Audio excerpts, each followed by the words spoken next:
Yo, c'est Miguel Bonji pour une nouvelle vidéo. Aujourd'hui, je vais vous montrer comment installer un client. Pour commencer, il vous faudra Fate Client. Vous tapez juste tout va être en description, bien sûr. Hop. Vous faites download.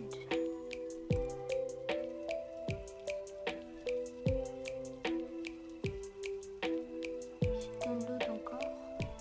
Et je vais directement mettre le lien où il y a directement le bon. Après, vous n'avez pas besoin de. Hop, ici. Après, moi je l'ai déjà du coup. Hop, maintenant, vous allez. Je vais mettre le Discord de Onyx Client.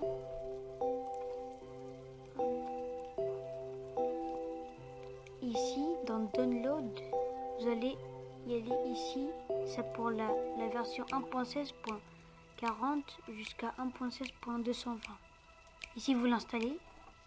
Après, vous aurez un petit DLL qui est le petit DLL qui est ici. Je le mets là. Ici, Fate Injector. Hop. Moi, je l'ai déjà en. Du coup, là, vous avez votre Fate Injector et votre Onyx Client. Hop, vous double-cliquez sur le Fate Injector. Hop. Là, vous allez avoir une petite fenêtre comme ça. Et vous acceptez quand il vous demande de faire des modifications dans votre ordinateur. Et après, vous faites Select et vous prenez le Onyx Client. Moi, je l'ai mis sur le bureau, du coup, bureau. Hop, Onyx Client. Ça vous fait ça. Onyx Client.dll. Ouvrir.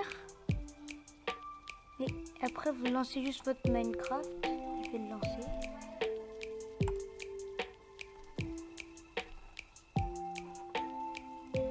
Hop. Là, vous l'avez toujours. Soit vous appuyez sur Inject, soit vous appuyez sur Auto Inject. Après, vous aurez votre client et vous pourrez l'utiliser.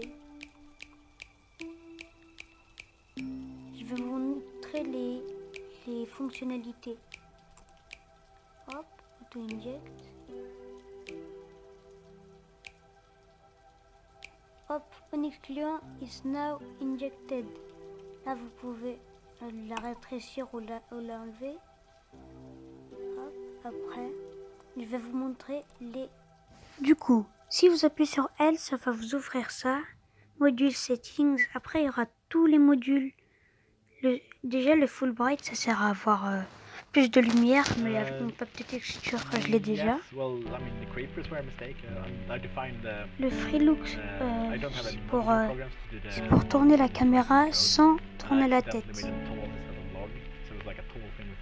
Environment Changer, je sais pas c'est quoi. J'ai jamais utilisé. Java Debug Menu, ça aussi. Le Toggle Sprint, c'est pour avoir. Le Toggle Sprint, du coup, c'est pour appuyer. On reste appuyé sur la touche Shift ou pour courir, comme vous voulez. Et après, vous avez plus besoin d'appuyer. Et c'est pour sneak des sneak en bridge sur Java.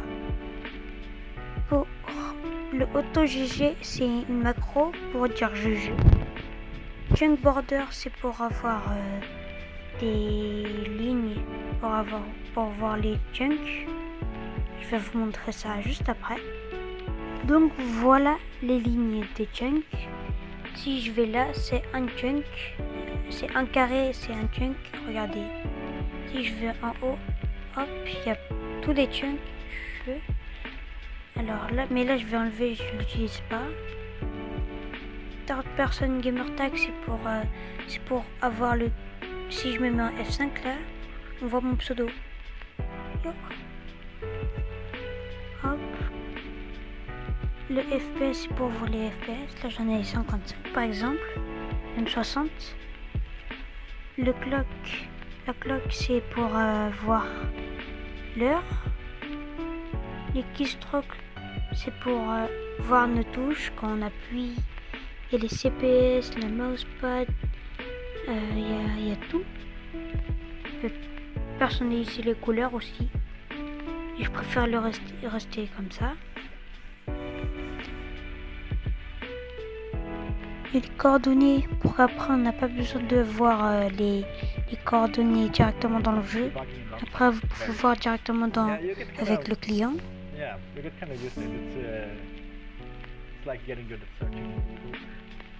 It's very abstract. It's trying to describe things in a way that's easy. Hop, serveur. Là, je suis pas dans un serveur, mais ça va vous montrer l'IP du serveur.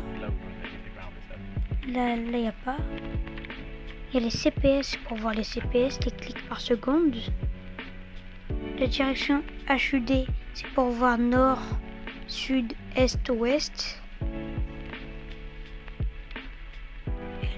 Il y a le speed counter, range counter et combo counter, c'est pour voir par exemple les speeds, c'est pour voir combien de blocs vous allez par seconde.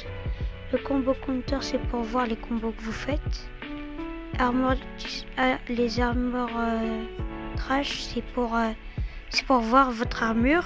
Et après il y a deux jeux en bas. C'est le Flappy Bird et le Snake.